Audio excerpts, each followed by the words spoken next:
The bodies swayed in the morning wind, strung along the boundary fence like grotesque scarecrows marking territory that would never be the same. Smoke still rose from the woolshed's charred skeleton, while the main homestead stood silent except for the buzz of flies drawn to windows painted crimson from within. This is the story of how one Aboriginal man transformed from chattel into executioner, using nothing more than patience, poison, and the intimate knowledge that comes from being owned.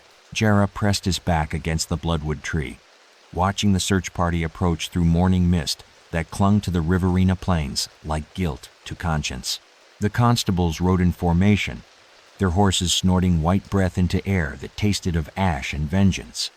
Behind them, trackers moved with reluctant steps, reading signs they wished they couldn't decipher.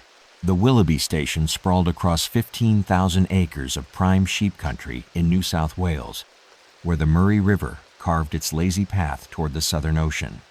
February heat had already begun its relentless assault by 8 in the morning, 1796, turning the homestead's iron roof into a percussion instrument that marked time with expanding metal groans.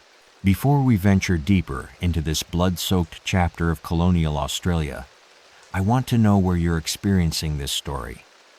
What time is it where you are right now? Drop a comment below and let me know your location. And if tales of forgotten justice fascinate you, hit that like button and subscribe, because what you're about to discover has been buried in magistrate records for over 2 centuries. Thomas Willoughby had established his station in 91, importing merino sheep from Spain and Aboriginal workers from wherever drought or conflict made them desperate enough to accept indenture. The arrangement was simple: shelter, rations, and protection in exchange for labor that lasted from sunrise to sunset, 7 days a week, 52 weeks a year. No wages, no freedom to leave, no legal recourse when the overseer's whip drew blood. Jarra had arrived at the station 3 years prior, part of a group traded from a failing cattle run near Albury. His tribal name was Yarramunua, meaning place where the river bends, but colonial tongues found it easier to simply call him Jarra. He stood just over 6 feet, unusual height for his people, with scars across his back that told stories the station records would never document. The wool shed fire had burned for 6 hours before rain clouds mercifully opened. By then, nothing remained but twisted iron and the acrid smell of destroyed fleece. Investigators would later estimate the loss at £3,000 sterling, enough to bankrupt smaller operations. But the fire was merely the opening act in Jarra's symphony of retribution. Inside the homestead, Constable Matthew Perth stepped carefully around furniture, overturned in what appeared to be a desperate struggle. Blood spatters painted abstract patterns on whitewashed walls, while handprints marked where victims had tried to crawl toward doors that would never open for them again. 5 bodies in total: Thomas Willoughby, his wife Margaret, their twin sons aged 14, and the station overseer, Duncan Macready. Each corpse bore wounds that spoke of intimate violence. Not the random strikes of a panicked assault, but the methodical work of someone who understood anatomy, who knew exactly where to place a spear point for maximum effect, while ensuring his victims remained conscious long enough to understand their fate. The twisted poetry of it made Perth's stomach clench. These people had lived by the fiction that their Aboriginal workers were grateful, docile, content with their lot. They'd never imagined that gratitude could ferment into something far more potent. From the station's daily log, February 9th, 1796. Jarra fell behind quota again. Macready applied 15 lashes. Negro showed proper contrition afterward. The entry was written in Margaret Willoughby's careful script, recording brutality with the same casual precision she used for inventory lists. But Jarra had been watching, learning, planning, with the patience of someone who understood that true justice often required time to properly season. He'd memorized every routine, every weakness, every moment when the station's inhabitants let their guard drop. He'd noted how Macready took his evening rum alone on the veranda, how the Willoughby family gathered for supper at precisely 6 o'clock, how the Aboriginal quarters were locked from the outside each night. The breakthrough came when he discovered Macready's weakness for native honey mixed with spirits. The overseer believed Aboriginal remedies could cure anything from rheumatism to nightmares, never suspecting that the same knowledge could be weaponized. Jarra had spent months identifying plants that grew wild near the river bend, testing their properties on the station's dogs when no one was watching. Death caps, snake vine, the berries of the native cherry that turned sweet flesh toxic when properly prepared. What would you have done, watching your people work to death while their owners counted profits? Would you have accepted your fate, or would you have begun collecting the ingredients for revolution? The search party was closing in, but Jarra felt no urgency to run.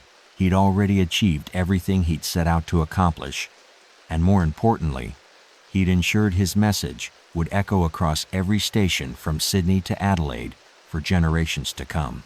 Macready's rum glass caught the last light of February 8th, amber liquid swirling with something darker that no amount of honey could mask. The overseer sat alone on the station's wide veranda, boots propped on the railing, completely unaware that his evening ritual had become a death sentence served one drop at a time. The poison Jarra had chosen would take 12 hours to fully manifest, ensuring the overseer lived long enough to understand his mistake. The native cherry extract worked slowly, methodically, attacking the nervous system with the same deliberate cruelty Macready had shown his Aboriginal workers. Jarra had tested the dosage carefully, using station dogs that disappeared one by one over the past month. Each test refined his calculations until he knew exactly how much would kill, and more importantly, how long the victim would remain conscious while dying. The homestead sat in pre-dawn darkness, its weatherboard walls creaking with the temperature change that came before sunrise. Inside, Margaret Willoughby moved through her morning routine with clockwork precision, lighting the kitchen stove at 5:30, preparing breakfast for a family that would never taste food again. She hummed while she worked, a Methodist hymn about divine providence and earthly rewards for the faithful. The irony was lost on her, though it wouldn't be for much longer. Jarra approached the kitchen window, where warm light spilled across the yard like spilled blood. His bare feet made no sound on packed earth, still damp from night dew. Through glass panes that reflected his painted face back at him, he watched Margaret slice bread with mechanical efficiency. She'd never looked directly at him in 3 years, never acknowledged his existence beyond pointing to tasks that needed completion. Tonight, she would see him clearly. From the station records, February 8th, 1796, Aboriginal worker Jarra completed fence repairs ahead of schedule.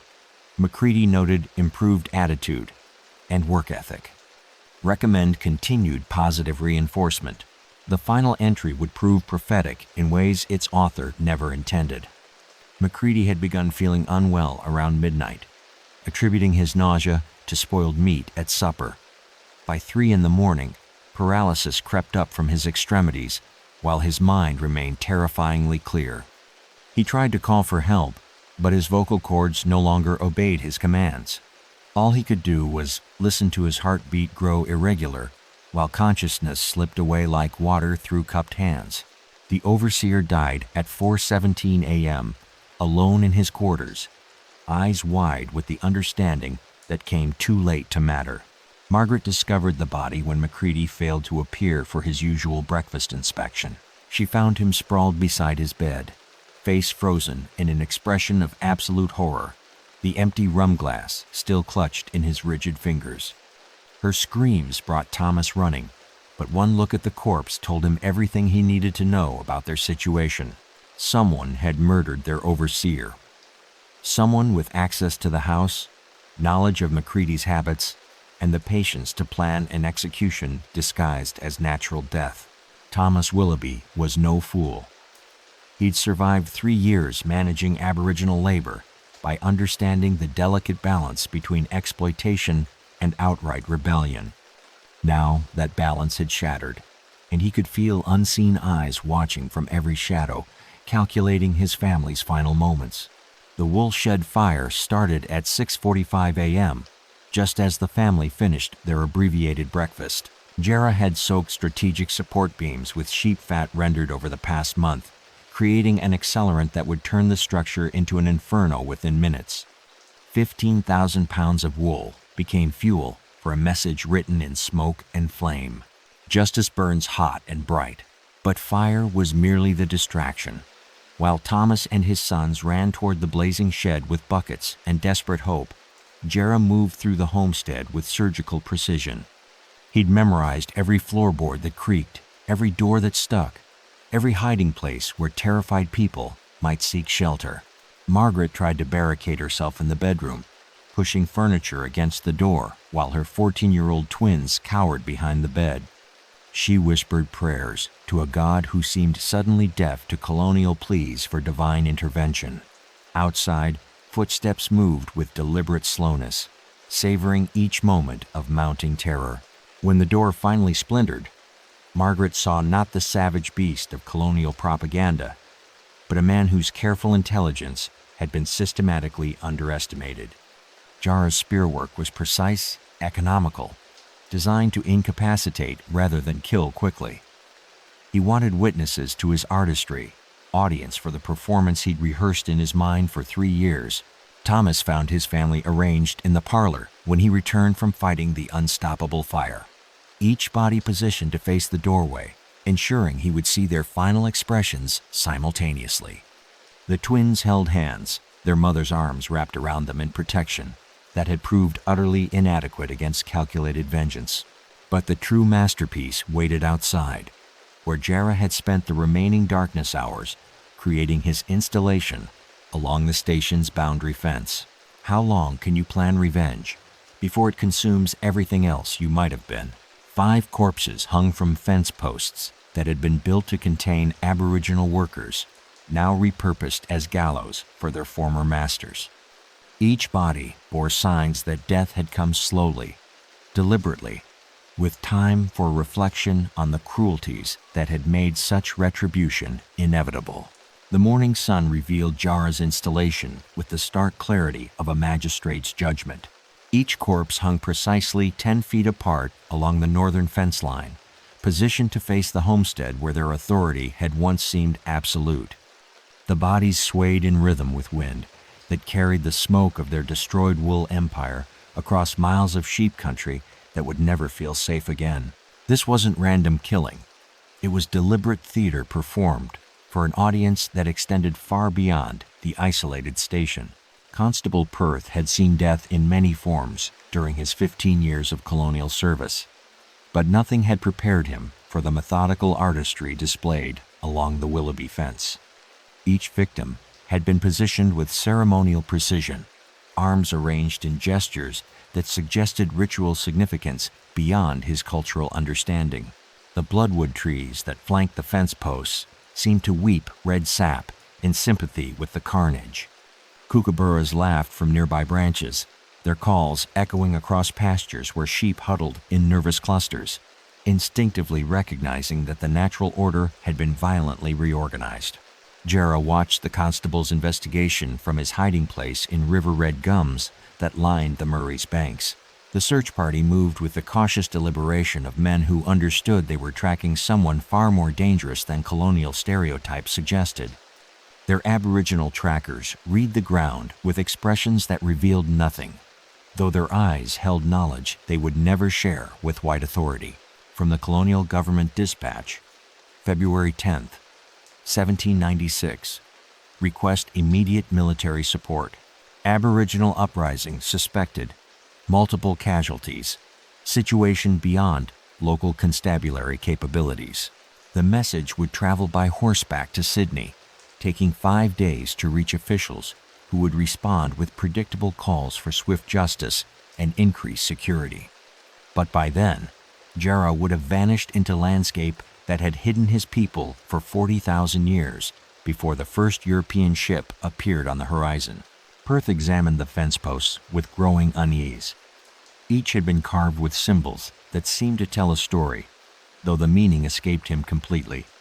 The cuts were fresh, made with tools sharp enough to slice through hardwood without splintering. Someone had spent considerable time creating this display, working through the night while the homestead burned and bled. The positioning bothered him most. These weren't bodies dumped in panic or fury, but carefully arranged installations that spoke of planning, patience, and artistic vision. Whoever had done this possessed skills that extended far beyond the simple brutality colonial authorities expected from Aboriginal resistance.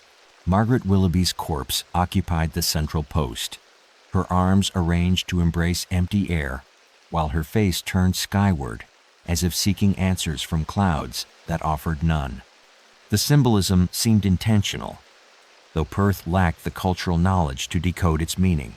Blood beneath fingernails told stories of desperate struggles that had ultimately proved futile. Each victim showed evidence of careful torture, wounds designed to cause maximum pain while preserving consciousness.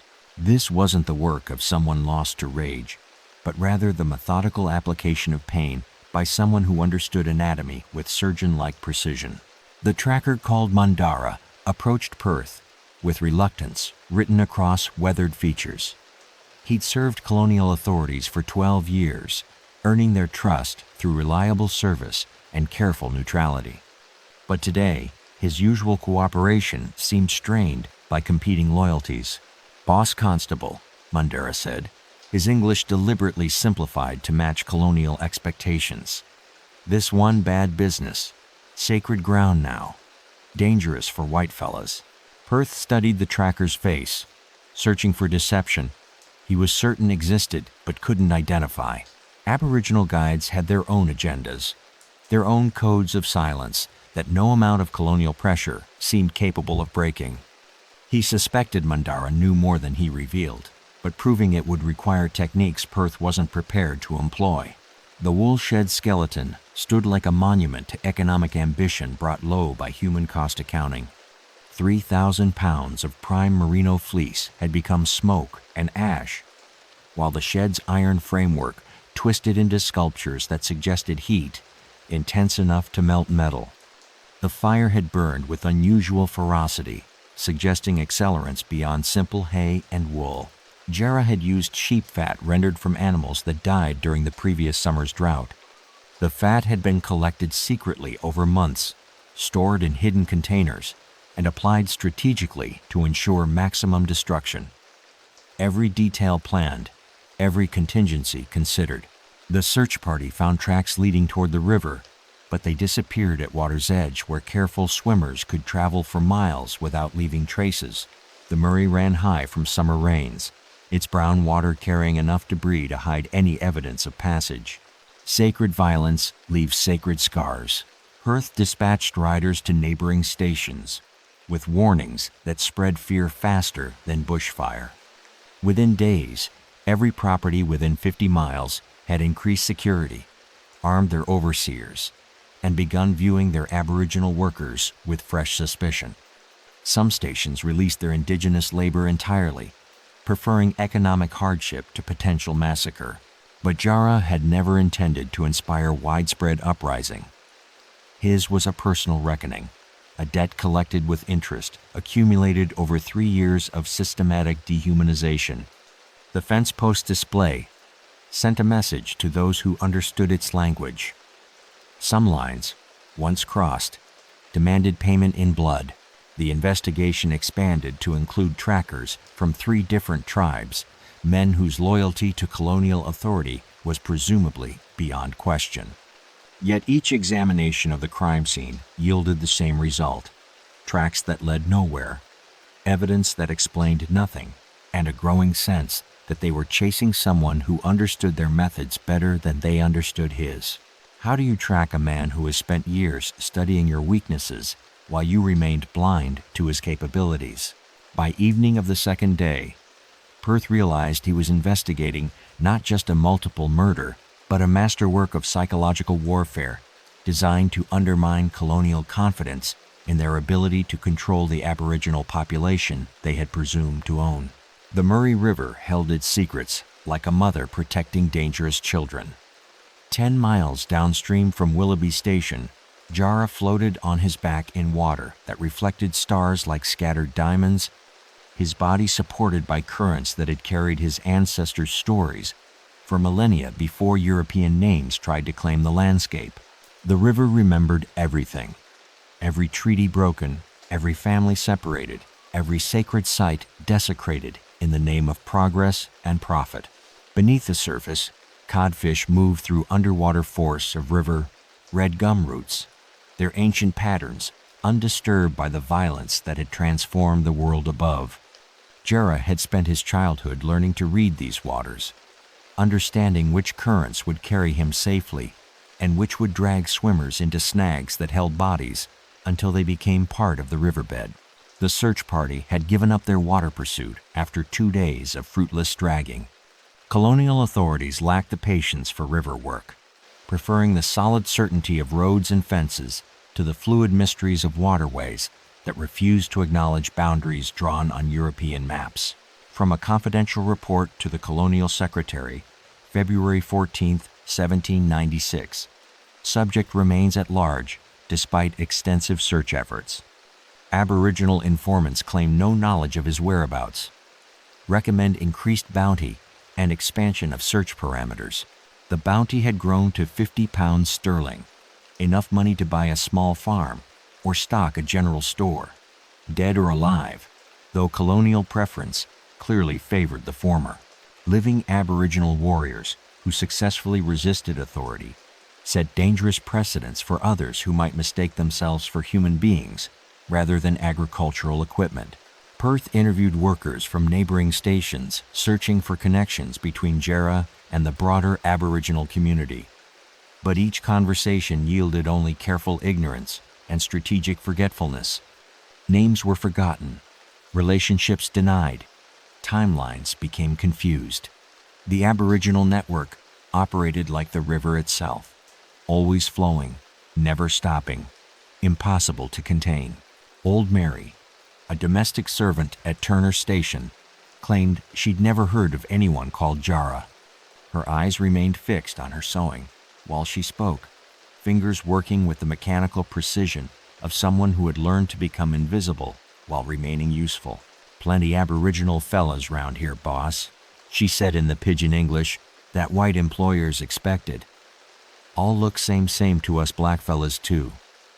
Maybe this Jarra gone walkabout back to his country, maybe never come back."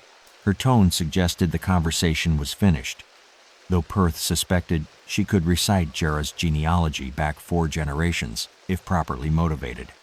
The Aboriginal grapevine carried information faster than telegraph wires, spreading news through networks that predated European settlement by thousands of years. Jarra had indeed gone walkabout, but not in the way Old Mary suggested. He traveled at night, following creek lines and ridge paths known only to initiates who had earned the right to navigate sacred geography. His destination lay 200 miles northeast, where the Murray system fed into wetlands that offered concealment until the immediate danger passed. The Barma forest stretched across both sides of the river, a maze of red gum and wetland that could hide entire clans from European eyes. Jarra's maternal uncle, known to colonists as Tommy Rivers, maintained fishing camps deep within the forest, where traditional law still governed daily life, despite official claims of British sovereignty. Colonial maps marked the area as unsurveyed swampland, though Aboriginal people had been managing its resources for 40 millennia. The maps reflected European blindness more than geographical reality. They couldn't see what they didn't understand, and they couldn't map what they couldn't control. Tommy Rivers received his nephew with the careful neutrality of someone who had survived 60 years of European contact. The old man listened to Jarra's account without judgment, nodding at details that confirmed his own understanding of colonial character. When the story concluded, Tommy sat silent for long minutes, watching smoke from their small fire spiral toward stars that had witnessed countless such reckonings.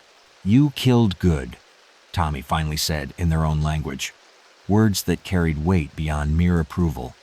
"Clean work, proper ceremony, but now you got to live with what you done. Justice served cold as river stones." The psychological impact of the Willoughby massacre rippled across the colony like stones thrown into still water. Station owners demanded increased military protection while simultaneously questioning the loyalty of every Aboriginal person in their employ. The comfortable fiction of grateful Indigenous workers accepting their position gracefully had been shattered by evidence of careful planning and surgical execution. Governor Hunter's response came by military dispatch. 2 companies of infantry would patrol the Riverina region for the remainder of summer, while rewards for information leading to Jarra's capture increased to unprecedented levels. The colonial government could not afford to appear weak in the face of organized Aboriginal resistance, but military patrols proved useless against opponents who melted into landscape like morning mist. Soldiers in red coats made excellent targets for warriors who had been hunting in these forests since childhood. Within a month, 3 patrols had been ambushed, their weapons and supplies redistributed among clans who understood the tactical advantage of well-armed resistance. The fear spread beyond individual stations to affect the broader colonial psyche. Newspapers in Sydney published editorials demanding harsher measures against the Aboriginal population, while legislative debates focused on new laws designed to prevent future uprisings. The comfortable assumption that Indigenous Australians would simply disappear before advancing civilization had been replaced by recognition that they might choose to fight instead. Jarra spent March learning traditional skills he'd been forced to abandon during his years of station labor. Tommy Rivers taught him to read weather patterns in cloud formations, to identify edible plants by scent alone, to move through forest so quietly that birds didn't alter their songs. Skills his grandfather would have taught him if European disruption hadn't scattered the family across 1,000 miles of stolen country. Why do the colonized always bear responsibility for the violence of their colonizers? As autumn approached, Perth received orders to close the investigation and reassign his constables to other duties. The Willoughby case would remain officially unsolved, though everyone understood the likely truth. Sometimes colonial authority preferred ignorance to uncomfortable knowledge that might inspire additional resistance. Word traveled through the Aboriginal grapevine faster than government dispatches, carrying news that Jarra had not only survived his escape, but inspired copycat resistance across 3 colonies. By March's end, 17 separate incidents of station violence had been recorded, each bearing hallmarks of the Willoughby massacre: careful planning, symbolic arrangement of bodies, and perpetrators who vanished without trace. The comfortable colonial assumption that Indigenous Australians existed as isolated individuals rather than connected communities had proven catastrophically wrong. Sarah McKenna discovered her husband's body arranged beneath the homestead's pepper tree at dawn on March 22nd, his limbs positioned to mirror the scarecrow that had protected their vegetable garden for 2 seasons. The killer had used David's own twine to bind his arms in crucifix formation, transforming protective symbolism into an indictment of colonial Christianity's failure to extend mercy beyond European boundaries. The sound of Sarah's screams carried across Goulburn Valley paddocks, where Aboriginal shearers continued their work with expressions of careful neutrality. They'd heard similar sounds before, would hear them again, and had learned that survival required strategic deafness to certain varieties of white suffering. Perth arrived at McKenna Station to find a scene that borrowed directly from Jarra's artistic vision. The body displayed ceremonial positioning that suggested ritual knowledge, while evidence of extended torture indicated the victim had been kept conscious through hours of systematic punishment. Someone was teaching colonial settlers about reciprocal brutality, using methods learned through careful observation of European techniques. From the Sydney Morning Herald, March 25, 1796. Aboriginal uprising spreads across western districts. Military authorities report coordinated resistance. Governor calls emergency session. The newspaper's language betrayed official panic poorly disguised as administrative competence. What had begun as isolated revenge had evolved into something resembling organized warfare, though Aboriginal tactics remained invisible to European military understanding. Jarra received these reports through messengers who traveled traditional song lines, carrying information encoded in stories that sounded like entertainment to European ears. Each tale contained tactical intelligence, which stations had increased security, which overseers had modified their behavior, which colonial families had abandoned their properties entirely. The Barma Forest had become a command center for resistance operations that stretched from the Murray to the Murrumbidgee. Tommy Rivers coordinated intelligence networks that predated European maps, connecting clans across territories that colonial authorities considered separate administrative units. "Your fence post ceremony started something big, nephew," Tommy told Jarra during one of their evening conversations. "Maybe bigger than you planned. Maybe bigger than any of us can control." Jarra understood the implications. Individual revenge had evolved into collective action. His personal reckoning with the Willoughby family transformed into a template for broader resistance. The question became whether organized Aboriginal opposition could sustain itself against colonial military response, or whether it would collapse into the same fragmented defeat that had characterized Indigenous resistance since European arrival. The force sheltered 17 other warriors who had followed Jarra's example, men from different tribes united by shared experiences of station violence. Each brought skills learned through forced labor, knowledge of European weapons, understanding of colonial psychology, familiarity with supply routes and communication methods. They called themselves the Fence Post Warriors, adopting Jarra's symbolism as their collective identity. Their raids followed patterns established at Willoughby Station: careful reconnaissance, strategic timing, ritualized arrangement of evidence. Each attack sent messages that colonial authorities struggled to decode, but increasingly learned to fear. Blood remembers what minds forget. Perth found himself investigating crimes that defied conventional understanding of Aboriginal capabilities. The perpetrators demonstrated organizational skills, tactical knowledge, and psychological sophistication that challenged every assumption about Indigenous intelligence and cultural complexity. The McKenna Station killer had used David's own accounting ledgers to calculate the wages owed to Aboriginal workers over 3 years of unpaid labor. The final sum, £47, 6 shillings, and 8 pence, had been carved into the victim's chest with surgical precision, payment extracted in flesh rather than currency. Similar mathematical precision appeared at other crime scenes, suggesting coordination between attackers who shared information about colonial business practices. Someone was teaching Aboriginal warriors to read European documents, to understand legal systems that had been designed to exclude them from protection while exploiting their labor. The pattern troubled Perth more than random violence would have. Organized resistance possessed staying power that individual acts of revenge lacked. If Aboriginal communities had developed leadership structures capable of sustaining coordinated military action, the entire colonial project faced existential threat. Governor Hunter's response escalated to martial law declaration across affected districts. Military patrols increased to company strength, while civilian authorities received emergency powers to detain suspects without legal process. The comfortable fiction of British legal protections extending to colonial subjects collapsed under pressure of organized Indigenous resistance. But martial law proved ineffective against opponents who understood landscape better than their pursuers. Fence post warriors melted into country that had hidden their ancestors from Ice Age predators, using traditional knowledge to neutralize European technological advantages. Jarra began receiving visitors from clans as distant as the Snowy Mountains and the Mallee scrublands.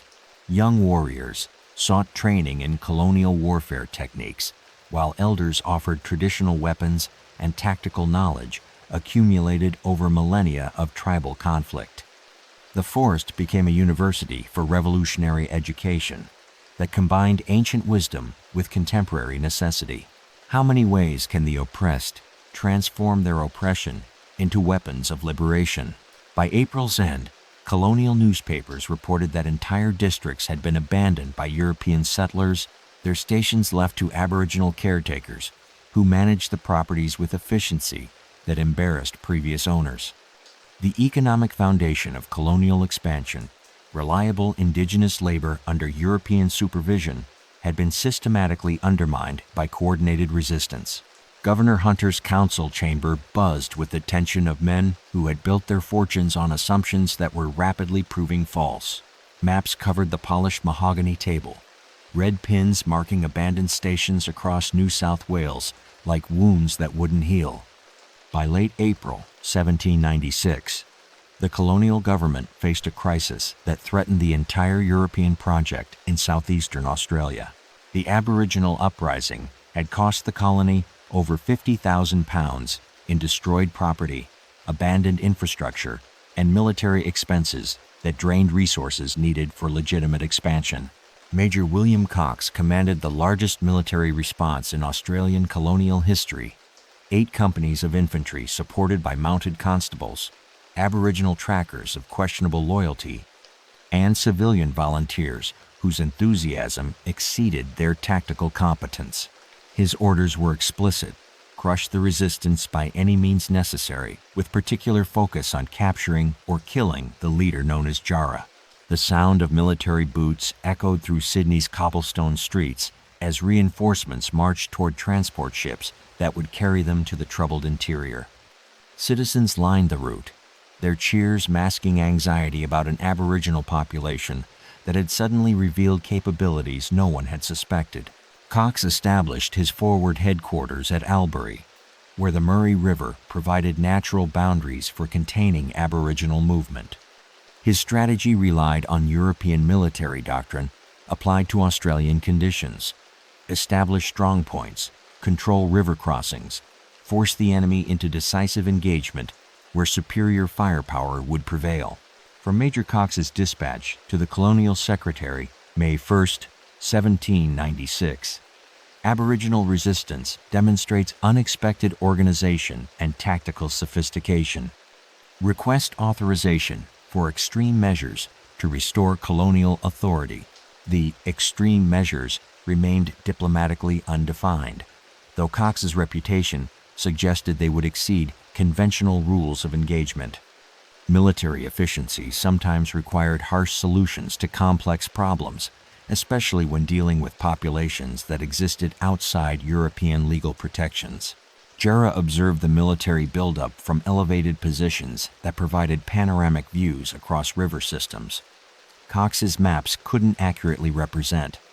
European cartography focused on features relevant to European needs: roads, towns, navigable waterways, while ignoring the subtle landscape markers that guided Aboriginal movement.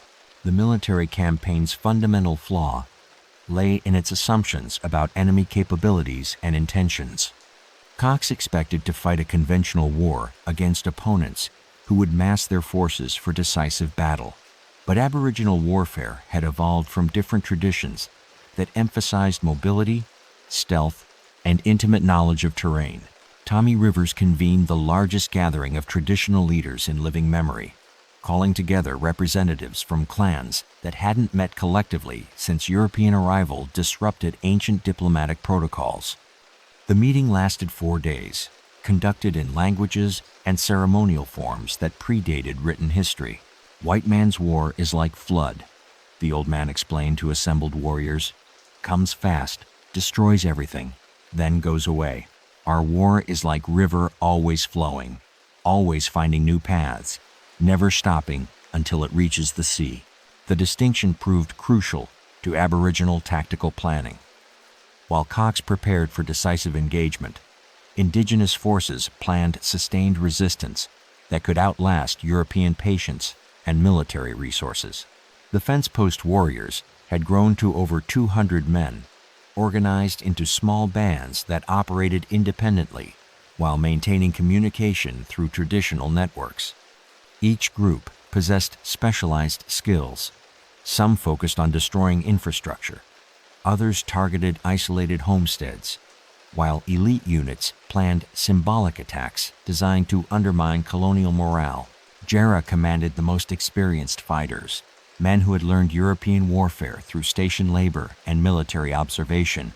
Their weapons combined traditional spears with captured firearms, creating tactical flexibility that confused opponents trained to fight either European or Aboriginal armies, but not hybrid forces that borrowed from both traditions. Sacred ground becomes battlefield. The first major engagement occurred at Jarra Station on May 8th, where Cox had positioned a company of infantry to protect grain stores critical to regional food supply.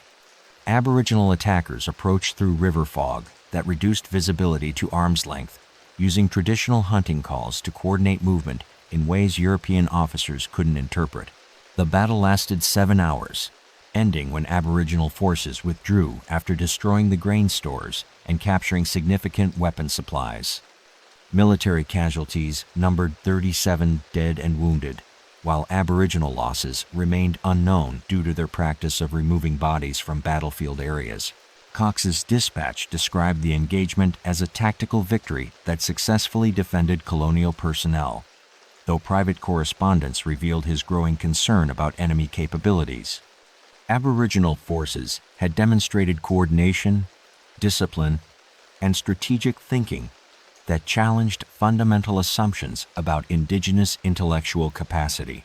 The military campaign's larger problem lay in its inability to distinguish between hostile Aboriginal forces and supposedly loyal station workers. Many Indigenous people maintained careful neutrality, working for colonial employers during the day while providing intelligence to resistance forces at night. Mundara, the tracker who had served Perth faithfully for 12 years, disappeared from Cox's headquarters on May 15th, along with detailed maps of planned military operations.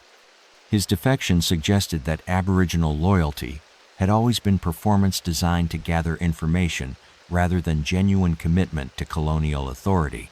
The revelation that even trusted Indigenous employees might be enemy agents created paranoia that paralyzed colonial decision-making. Station owners could no longer rely on Aboriginal labor, while military forces couldn't trust their Indigenous guides. The comfortable colonial assumption that they understood their Aboriginal people had been revealed as dangerous self-deception. By May's end, Cox admitted privately that conventional military tactics were inadequate for defeating an enemy that refused to fight conventional wars.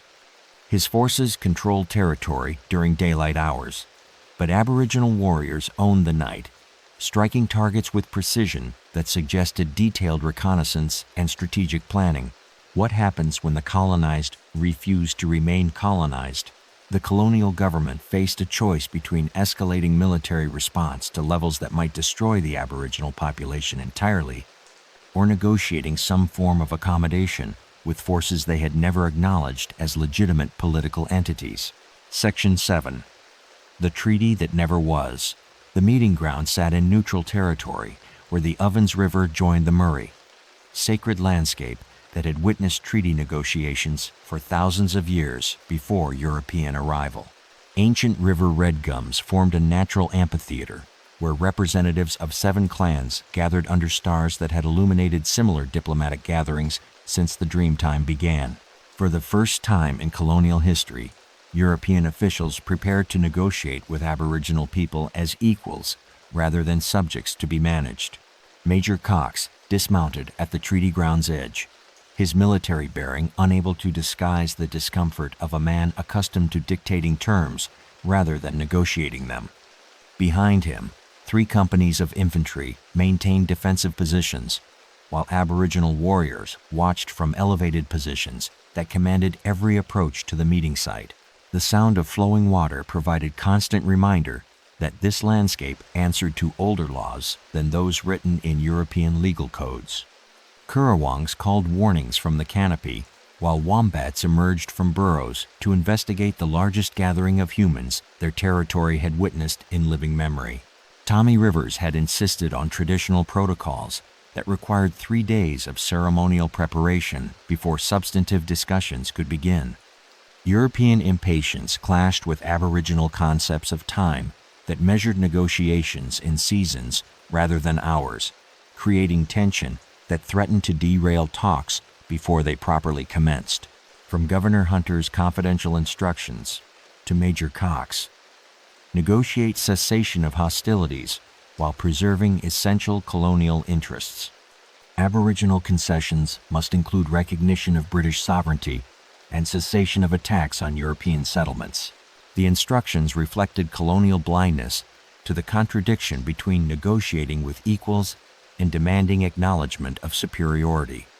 European diplomatic language had no vocabulary for treating Indigenous people as sovereign entities rather than rebellious subjects.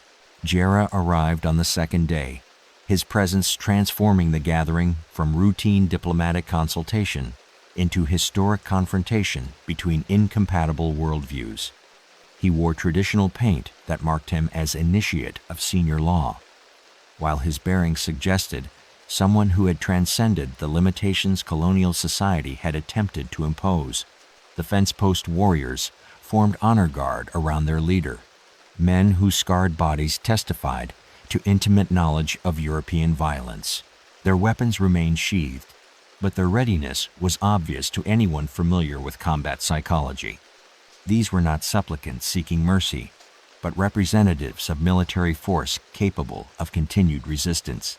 Cox opened negotiations with demands for unconditional surrender, disguised as reasonable requests for peace.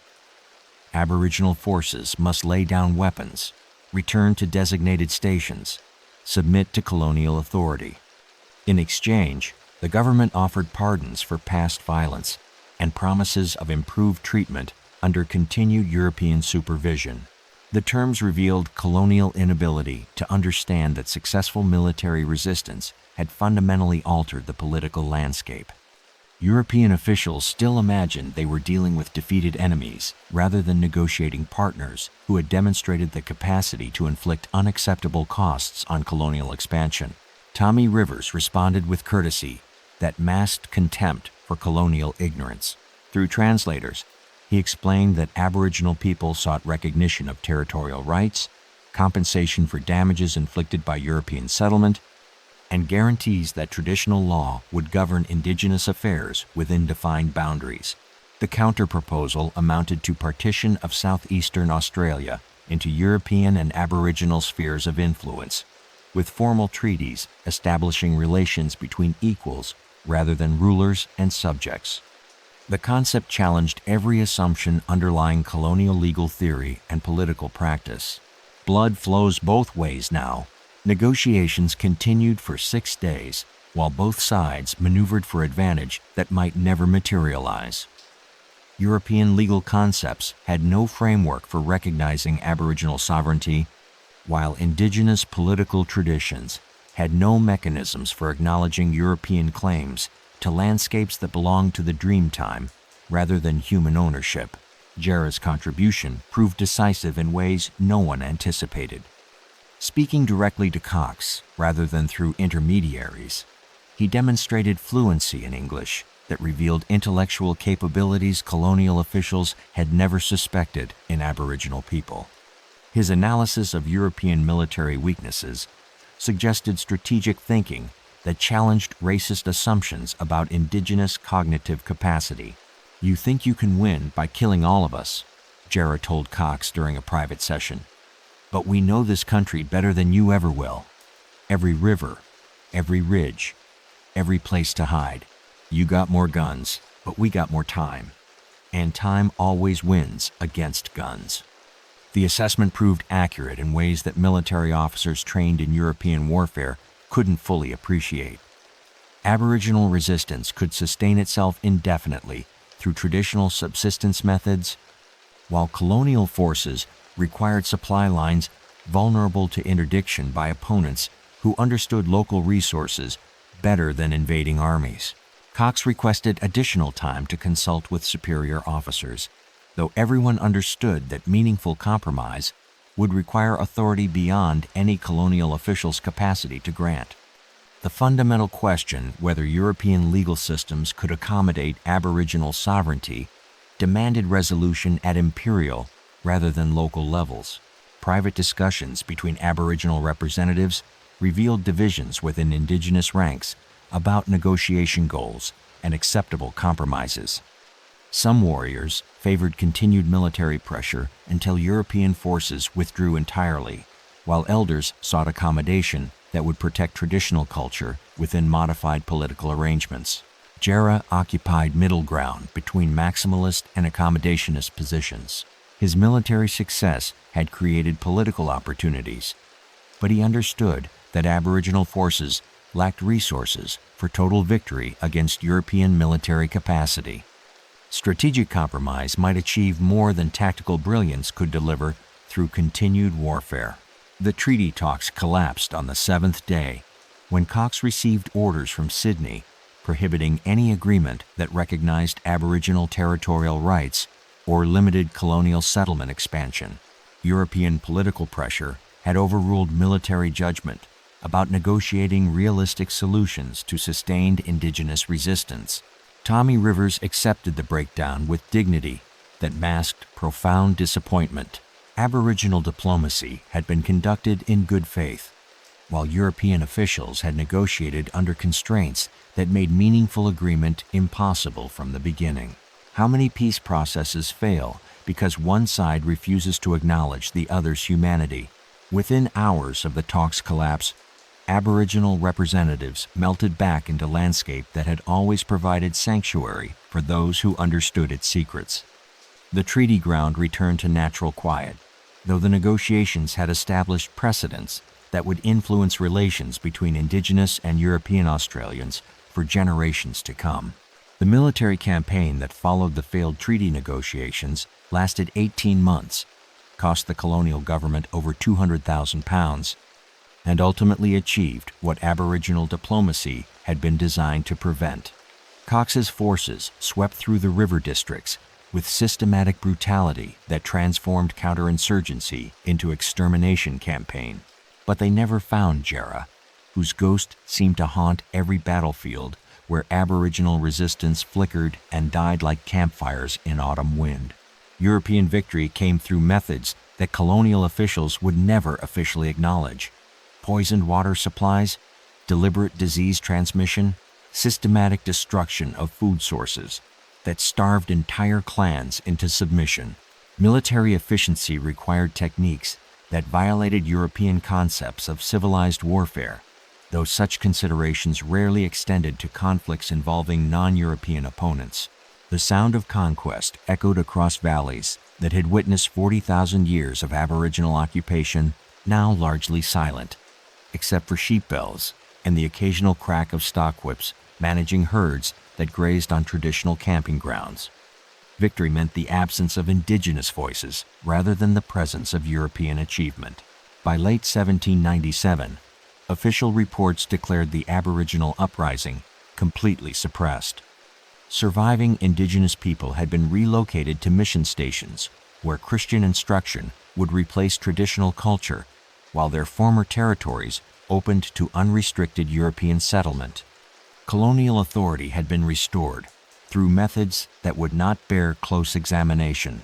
From the final military dispatch, November 30th, 1797, Aboriginal resistance eliminated, territory pacified, recommend closure of special operations, and return to normal administrative procedures. The language concealed more than it revealed, though contemporary readers understood the implications of pacification applied to Indigenous populations. European vocabulary had developed euphemisms for processes that direct description might render morally problematic. Perth returned to routine constabulary duties, investigating stock theft and domestic disputes that seemed trivial after 18 months of tracking Aboriginal guerrilla warriors. His official reports never mentioned the tactical sophistication he had witnessed, the evidence of Indigenous intellectual capabilities that challenged colonial assumptions about racial hierarchy. The Willoughby station remained abandoned, its boundary fence still marked by posts that had once displayed Jarra's artistic statement. Locals avoided the property, claiming supernatural phenomena haunted the site, where systematic violence had received systematic retaliation. Sheep refused to graze in paddocks where human blood had fertilized the soil. Memory proves more durable than official history, preserving stories that written records deliberately forget. Aboriginal communities throughout southeastern Australia maintained oral traditions about the fence post warrior, whose example had inspired the largest Indigenous uprising in colonial history. The stories varied in detail, but shared common elements. A man who had transformed from victim into the military campaign that followed the failed treaty negotiations lasted 18 months, cost the colonial government over £200,000, and ultimately achieved what Aboriginal diplomacy had been designed to prevent. Cox's forces swept through the river districts with systematic brutality that transformed counterinsurgency into extermination campaign, but they never found Jarra, whose ghost seemed to haunt every battlefield where Aboriginal resistance flickered and died like campfires in autumn wind.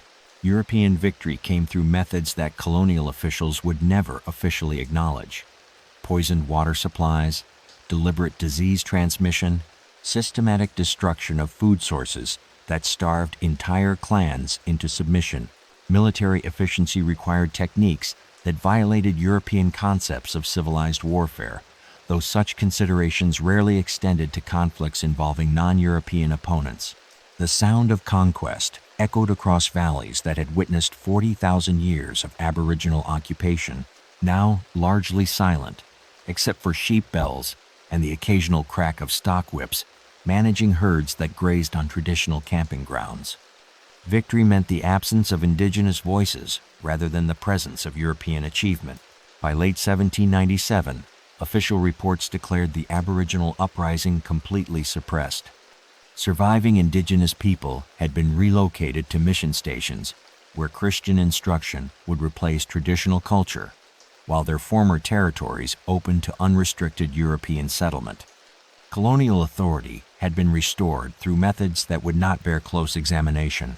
From the final military dispatch, November 30th, 1797, Aboriginal resistance eliminated, territory pacified, recommend closure of special operations, and return to normal administrative procedures. The language concealed more than it revealed, though contemporary readers understood the implications of pacification applied to Indigenous populations. European vocabulary had developed euphemisms for processes that direct description might render morally problematic. Perth returned to routine constabulary duties, investigating stock theft and domestic disputes that seemed trivial after 18 months of tracking Aboriginal guerrilla warriors. His official reports never mentioned the tactical sophistication he had witnessed, the evidence of Indigenous intellectual capabilities that challenged colonial assumptions about racial hierarchy. The Willoughby station remained abandoned, its boundary fence still marked by posts that had once displayed Jarra's artistic statement. Locals avoided the property, claiming supernatural phenomena haunted the site where systematic violence had received systematic retaliation. Sheep refused to graze in paddocks where human blood had fertilized the soil. Memory proves more durable than official history, preserving stories that written records deliberately forget. Aboriginal communities throughout southeastern Australia maintained oral traditions about the fence post warrior, whose example had inspired the largest Indigenous uprising in colonial history. The stories varied in detail, but shared common elements. A man who had transformed from victim into architect of resistance, someone who had proven that Aboriginal people possessed capabilities that European racism refused to acknowledge. Children learned his name in whispered conversations that adults pretended not to overhear. Tommy Rivers survived the military campaign by retreating so deep into the Barma forest that European forces never located his camps. He spent his final decades teaching traditional skills to grandchildren who would need them to survive in a world where Aboriginal culture existed only in hidden spaces between European settlements. The old man died in 1808, taking with him detailed knowledge of Jarra's escape route and final destination. His death marked the end of organized Aboriginal resistance in the Murray River District. Though individual acts of defiance continued for generations among people who remembered when their ancestors had owned the land completely, European settlers gradually occupied the abandoned stations, though many properties changed hands repeatedly due to unexplained accidents, mysterious illnesses, and equipment failures that occurred with suspicious frequency. Aboriginal station workers maintained careful neutrality while performing duties that kept colonial enterprises functional, though their employers never felt entirely secure about Indigenous loyalty. Legends take root in soil watered by injustice. Perth retired from colonial service in 1805, settling in Melbourne, where urban life provided distance from memories that rural landscapes couldn't erase. He never spoke publicly about the Aboriginal uprising, though private conversations revealed his conviction that European victory had been achieved through means that violated their own claimed moral superiority. His personal papers, discovered after his death in 1823, contained detailed accounts of Aboriginal military capabilities that had been systematically excluded from official reports. The documents suggested that colonial authorities had deliberately suppressed evidence of Indigenous intellectual achievement to maintain popular support for policies that required Aboriginal people to remain categorized as primitive. Savages, the fence post warriors legend, spread beyond Australia through merchant sailors and military personnel who carried stories to ports throughout the British Empire. Indigenous populations from India to Canada learned about Aboriginal resistance that had successfully challenged European military supremacy, providing inspiration for liberation movements that would emerge throughout the 19th century. Some accounts claim Jarra had escaped to Indonesia, where his knowledge of European military tactics proved valuable to local rulers resisting Dutch expansion. Other versions suggested he had joined Aboriginal communities in Western Australia, continuing his resistance in territories that remained beyond effective European control. The truth became less important than the symbol he represented. Proof that colonized people possessed capabilities their colonizers feared to acknowledge. Evidence that resistance could succeed when properly organized and strategically planned. His name became synonymous with successful Indigenous opposition to European expansion. What transforms individual revenge into collective inspiration that outlasts the Avenger's lifetime? The Willoughby station fence posts rotted and fell during the drought of 1812, though local Aboriginal people claim the site remained marked by invisible boundaries that warned against trespassing on sacred ground. European settlers who attempted to rebuild the homestead reported tools that broke without explanation, livestock that sickened mysteriously, and dreams that featured a tall Aboriginal man carrying spears that gleamed like starlight.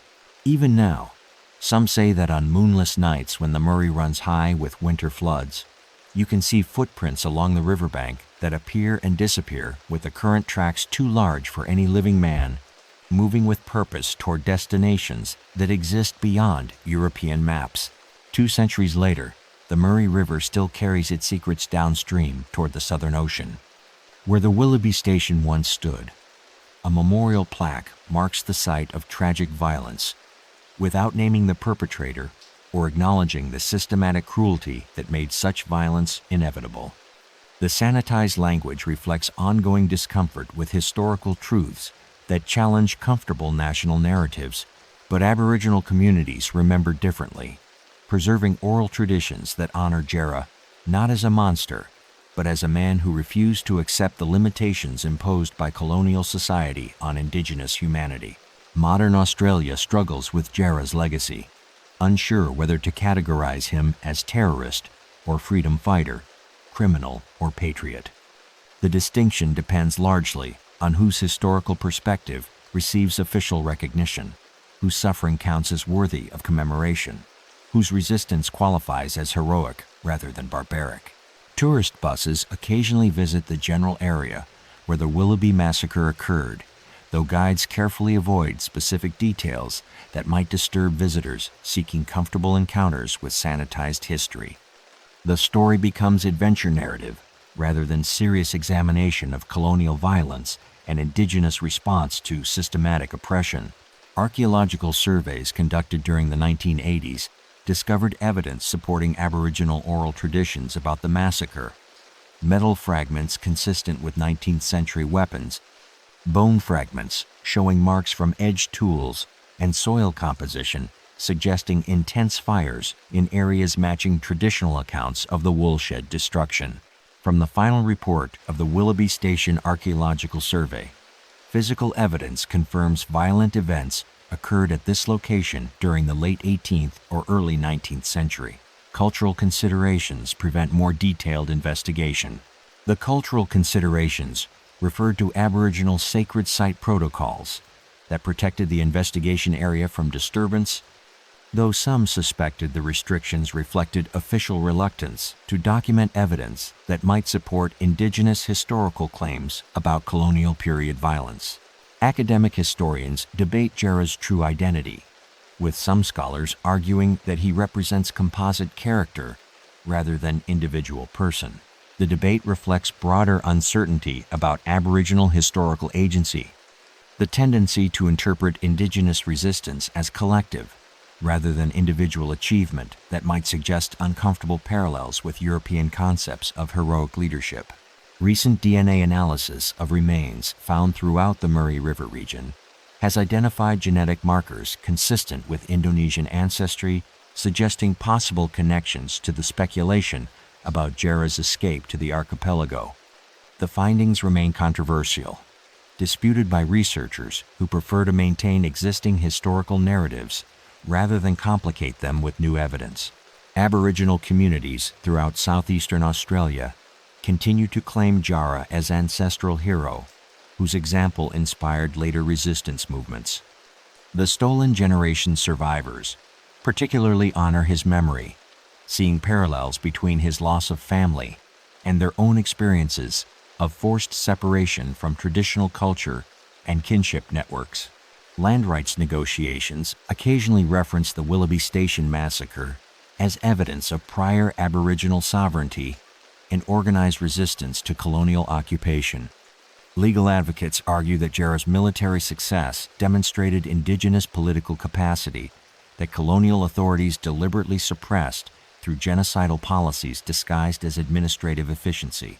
The fence posts have become pilgrimage sites. Contemporary Aboriginal artists have created works inspired by Jarra's story, though galleries remain reluctant to display pieces that explicitly celebrate violence against European settlers.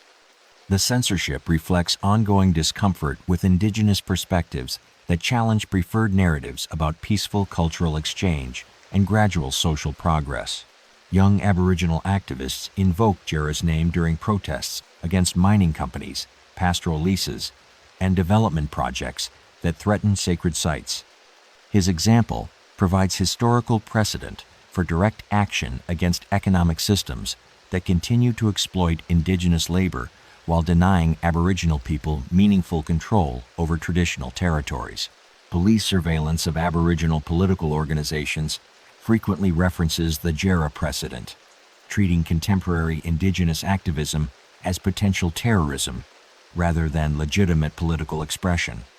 The paranoia reflects colonial-era fears about Aboriginal military capabilities that survived long after actual Indigenous resistance had been suppressed through overwhelming force.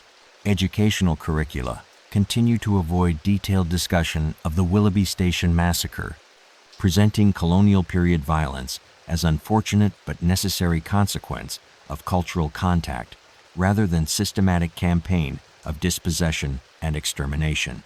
The omissions reflect political calculations about which histories serve contemporary national identity, rather than scholarly judgments about historical significance. Jarra's true burial site remains unknown, though Aboriginal tradition maintains that his spirit guards sacred places throughout the Murray River system. Fishermen report encounters with a tall Aboriginal man who appears near sites where colonial violence occurred, watching silently before disappearing into river mist that forms regardless of weather conditions. Environmental scientists studying river health have documented unexplained fish kills near former station sites, die-offs that occur without apparent cause and affect only introduced European species while leaving native fish populations undisturbed.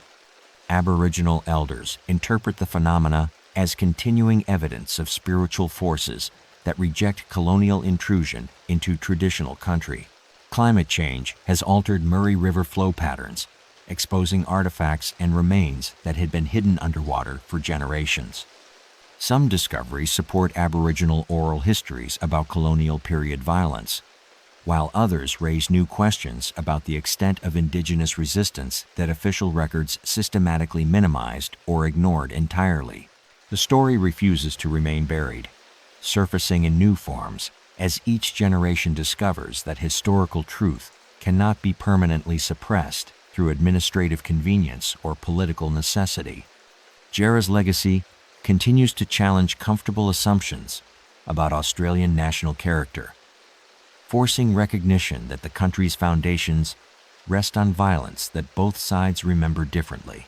What happens when the colonized refuse to forget what the colonizers prefer to ignore? His name echoes across centuries like a stone thrown into still water, creating ripples that reach shores he never saw. The fence posts may have rotted, but the boundaries they marked remain visible to those who understand that some lines, once crossed, change everything that comes after. We're only scratching the surface. The next case is even darker. Subscribe before it drops.